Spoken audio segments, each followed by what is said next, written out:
Jeunes musulmanes, jeunes musulmans, aimez votre pays, la France. Les campagnes électorales se préparent et le malaise commence.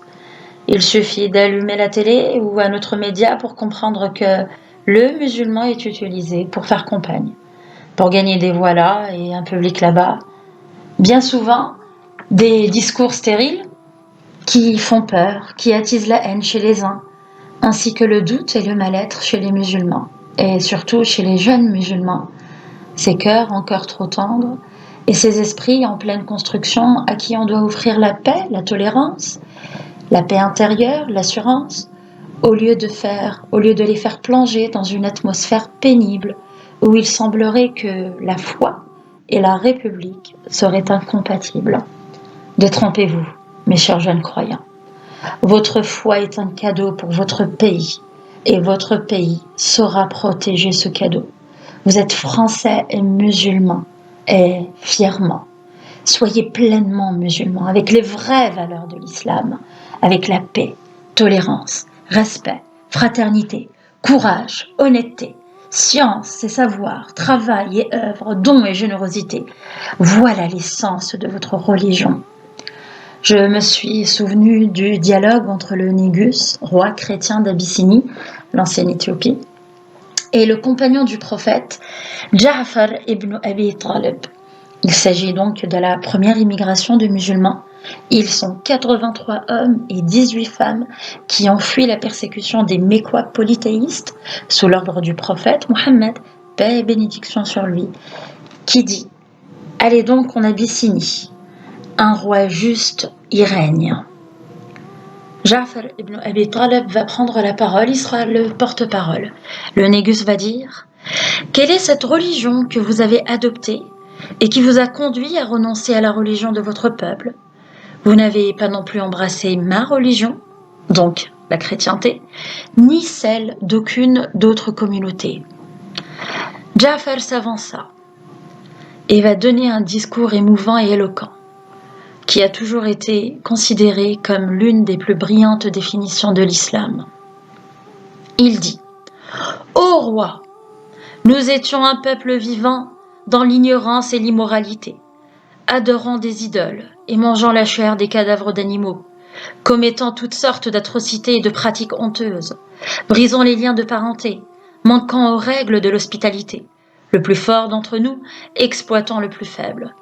Nous demeurâmes en l'état jusqu'au jour où Allah, exalté soit-il, nous envoya un prophète de notre peuple, dont la lignée, la sincérité, le respect du dépôt et l'intégrité étaient connus de nous tous.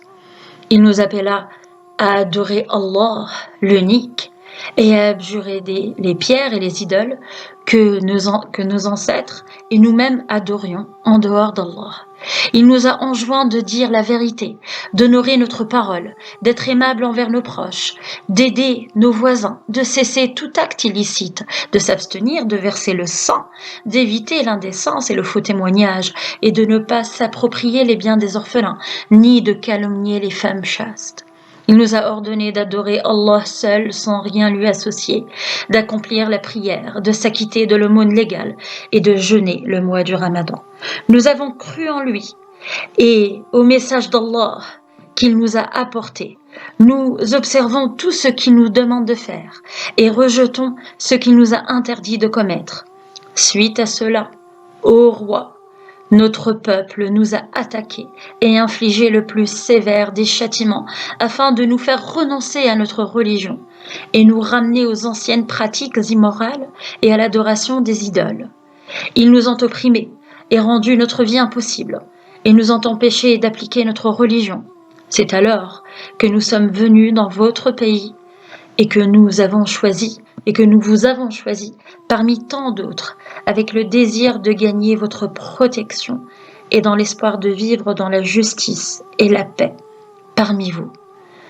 Le Négus fut impressionné par ce discours et en voulut en savoir plus. Il demanda à Ja'far, que Dieu l'agrée, « Auriez-vous quelque chose de votre prophète ?»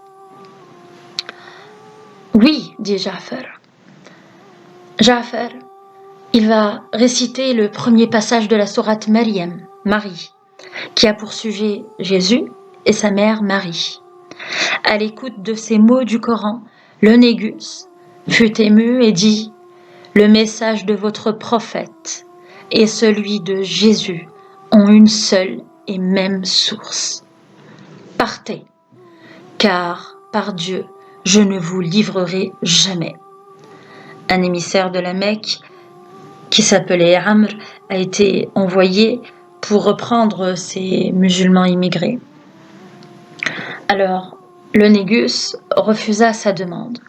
Au lendemain, Amr vient voir le roi et lui dit « Ô roi, ces gens à qui vous avez accordé l'asile et que vous protégez disent des choses terribles à propos de Jésus, fils de Marie. Il serait un esclave. Envoyez donc les chercher et demandez-leur en quels termes ils parlent de Jésus. » Le Négus convoqua aussitôt les musulmans. Une fois de plus, c'est Ja'far qui prend la parole. Le Négus posa la question suivante. « Que dites-vous de Jésus, fils de Marie ?» Ja'far de répondre. « En ce qui concerne Jésus, nous ne disons que ce qui a été révélé à notre prophète. » « Et qu'est-ce donc ?» demande le Négus. « Notre prophète, paix et bénédiction sur lui, dit que Jésus est l'esclave de Dieu et son prophète, son esprit et son verbe, qu'il a insufflé à la Vierge Marie. » Le Négus fut visiblement ébloui par cette réponse et s'exclama « Par Dieu, Jésus, fils de Marie, est exactement comme l'a décrit votre prophète. » Allez en paix. Quiconque vous tourmentera le paiera, et quiconque s'opposera à vous sera puni, car par Dieu, je préférais renoncer à une montagne d'or plutôt qu'il soit fait du mal à l'un d'entre vous. Voyez-vous, j'ai cherché des similitudes, et effectivement, les musulmans de France sont très souvent la 3e, voire la 4e génération de parents ou de grands-parents ayant un jour quitté leur terre natale est venu s'installer en France. Certains ont combattu pour ce pays, et fièrement. D'autres ont travaillé dur pour un meilleur avenir, mais en tout cas, très peu sont retournés chez eux, car la France était devenue leur nouveau chez-soi, et le chez-soi de leurs enfants et petits-enfants. L'humanité est ainsi faite. Elle est faite d'immigration et de mélange entre les peuples. Remarquez comment ces deux hommes, le Négus et Ja'far, deux personnes de deux religions différentes et de deux pays différents, se concentrent sur les similitudes et non pas sur les différences.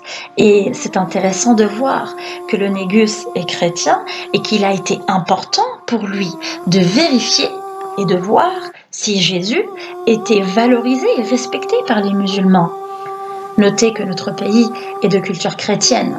À nous de montrer la place qu'a notre prophète Jésus, paix sur lui, ainsi que Maryam, Marie, paix sur elle, dans notre livre, le Coran, dans nos cœurs et dans nos enseignements. C'est de cette manière que les différences diminuent et elles n'ont plus d'importance, en faisant connaître l'islam et en partageant ensemble les similitudes. N'hésitez pas à dire que Jésus est un grand prophète, comme l'a été Moïse, Abraham et bien d'autres. Il y a par exemple une information très intéressante. Savez-vous combien de fois a été mentionné Jésus, fils de Marie, dans le Coran ? Oui, le Coran, livre des musulmans. Jésus, oui, prophète de l'islam, comme l'a été le prophète Mohammed sallallahu alayhi wa sallam. Il n'a pas été mentionné 10 fois, 20 fois, 30 fois. Le prophète Jésus, fils de Marie, a été mentionné 93 fois dans le Coran. Paix et bénédiction sur lui et sur tous nos prophètes. Alayhim salatu wa salam. Paix à notre pays, paix à la France. Aimez-la, œuvrez pour elle. Donnez-lui, elle vous le rendra. Français et musulmans, que la paix soit sur vous. C'était Rania. Assalamu alaikum wa rahmatullahi wa barakatuh.